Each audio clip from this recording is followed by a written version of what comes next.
Welcome to the Embrace Strength podcast. I'm your host, Ashley Crocker.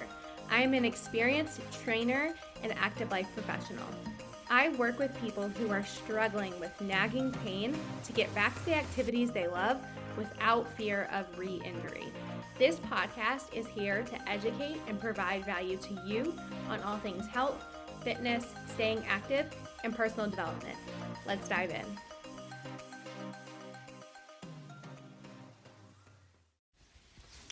Hello. Welcome back to the podcast. So I'm having technical difficulties with recording on my computer. So I'm recording this on my phone. So the audio may not be the best, but I want to get this recorded. So I am just diving right in. Today, I'm going to share a little bit more of a personal story and share with you guys about how I ignored my own pain and issues for too long, and that resulted in breaking my ankle 5 years ago. And I know I've shared the story before, but I'm going to share it in a little bit of a different way today. So let's get right into it. So I have to give you guys a little bit of a background first. So I was somebody who always just pushed through nagging pains and injuries. I grew up a dancer, and if you know anything about that world, it is very hardcore about all right, you fall down, you get back up, right? I had many times where I would have aches and pains, but didn't really know what to do about it. And at this time, you're a teenager, and also at this time, strength training wasn't as mainstream as it is now. And knowing what I know now, I'm wow, if I would have known about strength training when I was dancing, I would have been so much better, and my body would have felt so much better. But it is what it is, all part of the journey, right? So anyways, so I've always kind of had that push through the pain type of attitude. And then in 2019, I moved across the country, and this was a pivotal time in my life because I started to work remotely, and I wanted to just get out of Georgia, and I wanted to have more life experiences outside of my hometown and home state. So I moved across the country, and so things were very financially stressful for a while. So I had that looming over me. I was trying to start my online business and work online, and I was also working a lot in person, really burning the candle at both ends. And I was working for an online nutrition coaching company at this time. I was taking a break from coaching fitness, and so working for this company, getting paid very little, working so much. I had over 100 clients that I checked in with every week. And if you know anything about nutrition coaching, it is extremely emotionally draining. And to manage all those conversations every week, it was just a lot. And so there was that. And then I also still had the money stress because it didn't pay well. And I'm just trying to keep my head above water. Okay. So this was 2019. All right. Then in 2020, I decided to move back across the country to be a little bit closer to my family, but I didn't move back to Georgia. I had a friend that was living in Tennessee at the time, and we moved in together. So this helped a little bit financially, but also she was also going through a weird time in her life, and she had 2 kids, and I just kind of became the built-in helper. Which is fine. It was for a season, but that also added to my stress. And so, there's that. And I was dealing with a lot of mental health issues at the time. I've always struggled with anxiety, but this 2020, it was different. I was having panic attacks in the middle of the night. I literally was exhausted by 3 p.m. every single day. And it wasn't a matter of I wasn't doing the basics, because I wasn't managing my stress, but I was eating whole foods. I was eating enough. I was staying hydrated. I was moving my body and doing workouts, and but the stress component, my nervous system was literally on fire. And so I was also seeing like a mental health professional for the first time. And anyways, so I'm sharing all that with you because it's extremely relevant to why I broke my ankle. One part I forgot was also in 2019, I had a very bad ankle sprain. I was stepping off of a curb and I rolled my ankle so bad I almost passed out on the sidewalk. I like called my mom and I was like, please talk to me because I am about to pass out on the street. Like, I rolled my ankle very badly. And ever since then, my ankle was not the same. It swelled up and bruised, but it wasn't like so bad to go to the doctor. And I was very broke, so I was like, I'm not going to the doctor. And it eventually kind of felt better. But my ankle was never the same since then. Like, I would literally roll my ankle casually, like every other week from that point on. Okay, so knowing what I know now, I'm like, well, I should have like strengthened my ankle and my foot. Whatever. So you don't know what you don't know though. So I was just kind of like dealing with that and had some other underlying like aches and pains, but I was still strength training 4 times a week. I would go to the gym at like 4 a.m. because that's what you have to do when you have a bajillion check-ins to do. And by a bajillion, I mean like 20 to 30 check-ins every single day except for Saturdays. So anyways, I was going to the gym super early. So, my sleep wasn't great. I was having panic attacks in the middle of the night. So anyways, nervous system on fire, stress super high. And I was at the gym as I was like dropped from the pull-up bar. It wasn't even that high off the ground. Like it wasn't like a huge jump I was making, but I landed on my ankle wrong, rolled it, heard a pop. It hurt, but did not hurt nearly as bad as my initial injury. Like the initial ankle sprain. So I like sat down for a second. I was like, okay, like I feel okay. I'm going to finish my workout. And I was doing upper body that day anyways. So, then 2 hours later, it looks like there's literally a softball on the side of my foot. I'm like, oh, okay. I think I should go to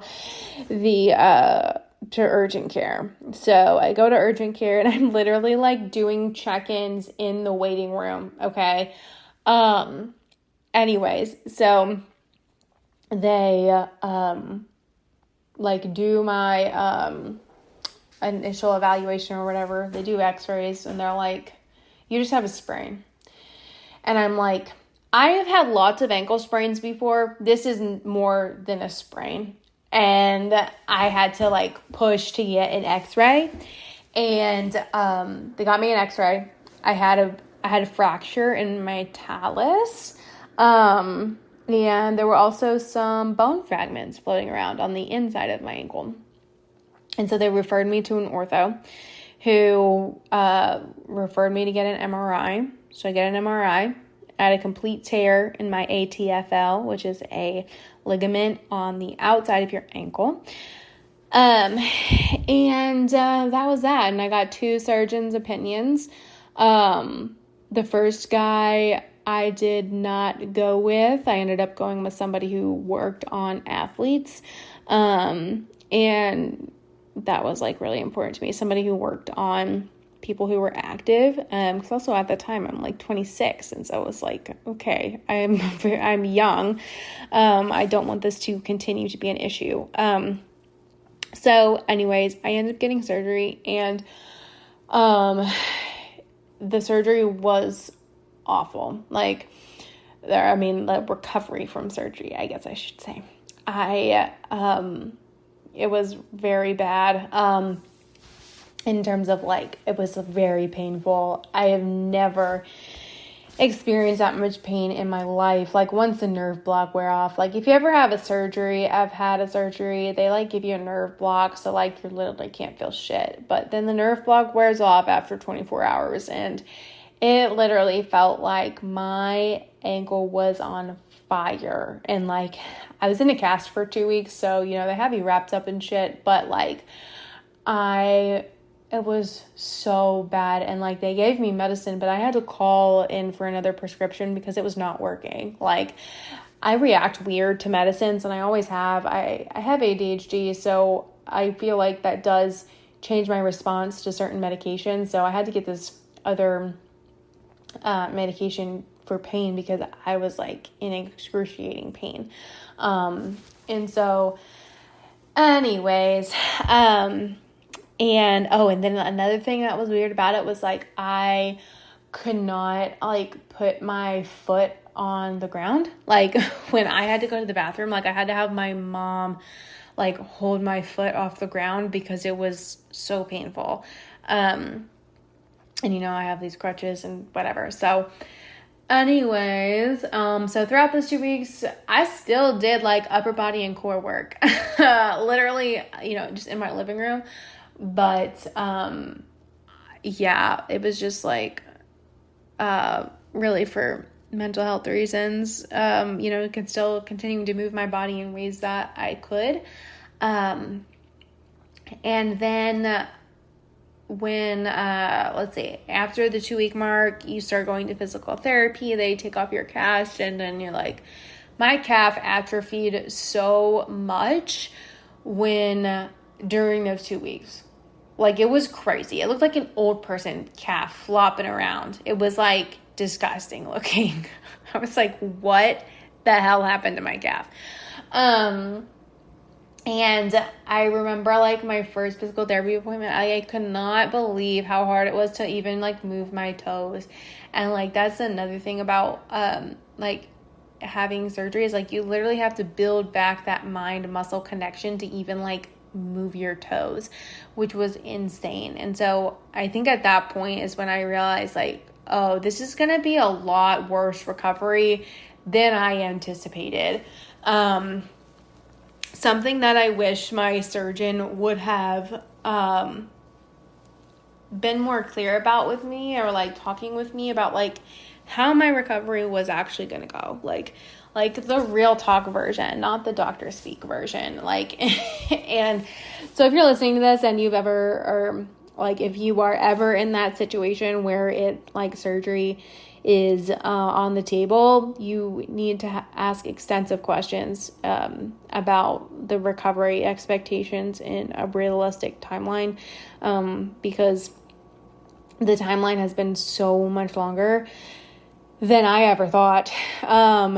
And like, even after, you do physical therapy for like 6 weeks, and then as soon as I could walk without my crutches, they were like, okay, you're good to go, bye. And I'm like, what? Like, I literally am limping around still, and you expect me to just know what to do in the gym, to get back to my strength training? Like, this doesn't make any sense. And my surgeon at my last appointment, he told me I'd be back to running in 6 months.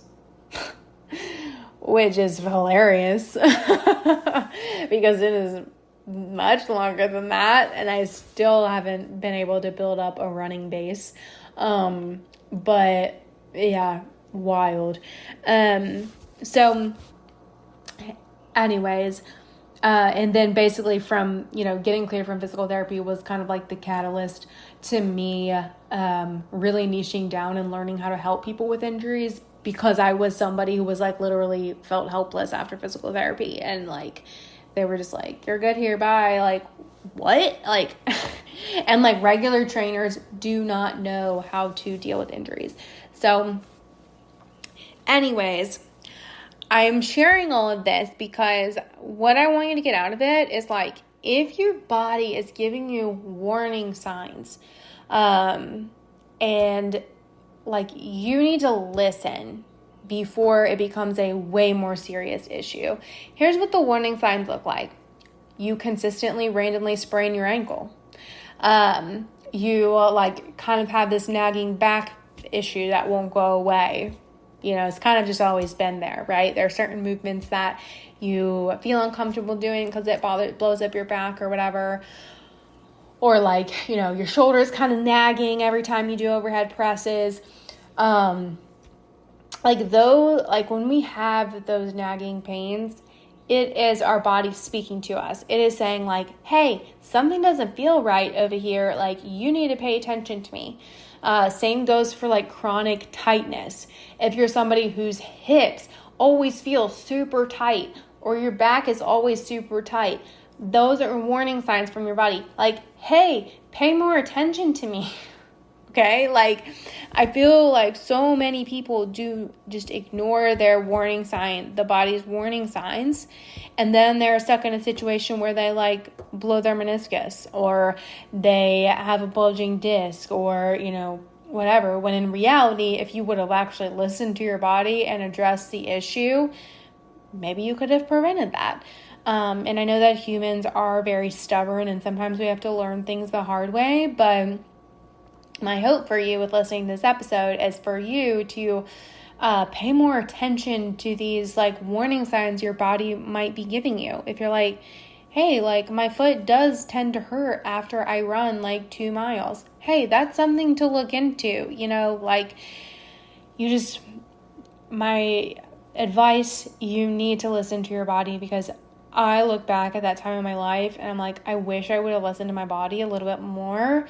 Yes, there were circumstances in my life that I could not control, but I definitely could have been like looking more into how to strengthen my ankle and my calf and my foot, right? Like instead of just being like oblivious, and then I had a much more serious injury on my hand. So I don't mean to scare you, but I do mean to like encourage you and like kind of give you a fire up your butt to listen to these warning signs if your body is giving them to you, so that you don't have a more serious injury on your hands. And here's the thing, if it's an issue that is chronic and like nagging and has been for a while, guess what? That means it's not going to go away. And that is something that should be fixed over time. Like that should be fixed, because things like this, they don't go away. The chronically tight hips, like they tend to not go away. That nagging back, it tends to not go away. If you have a knee issue, it tends to not go away, right? It just kind of lingers when you just keep ignoring it. And then before long, something else will start hurting. It's not uncommon for me to see people who come to me with a knee issue, but also their back hurts. Also, there's something going on with the foot. And like, it's never just one thing when it comes to like a specific issue like the knee, or even the back. Really, it goes for anything. Like there's always multiple things that are a part of the puzzle. And yeah, so I hope that you enjoyed this episode, a little bit different of an episode for today. But the point is, if you have those nagging warning signs your body is sending you and they won't go away, I encourage you to listen to them so that you don't have to go through a major serious injury. Things resolve much more quickly when you like give attention to them like as they're having an issue. Like, for example, I developed some back pain again about 6 weeks ago, but I did some testing. I wrote up some customized programming. Now my back feels fine again. But it only felt fine again so quickly because I took action on like, hey, okay, there must be some specific things I need to be doing. And like stress levels are involved there. But the thing is, when you have a specific issue, you need a specific protocol. You need a specific path in order to correct the issue. So if you are somebody who resonates with this and you're like, hey, I want to stop ignoring my pain, you should reach out to me. I'm doing free injury audits right now, which what that is you fill out a form. I send you back a response with what I think is going on, what to look at, and what steps you can take towards feeling better. That's free. If you're somebody who wants to just hop right into a movement assessment, we can also do that. That's where 4 days of testing. I look at your flexibility and mobility joint by joint. We do strength testing, and I put together a picture of what's going on with whatever pain that you're dealing with, so that you can get an overview of like, hey, these are the puzzle pieces as to why you're feeling the way that you are, and here are my suggestions towards what needs to happen to be feeling better. So if you're interested in any of those things, I will link them in the show notes. But I appreciate you for listening, and I will chat with you next time.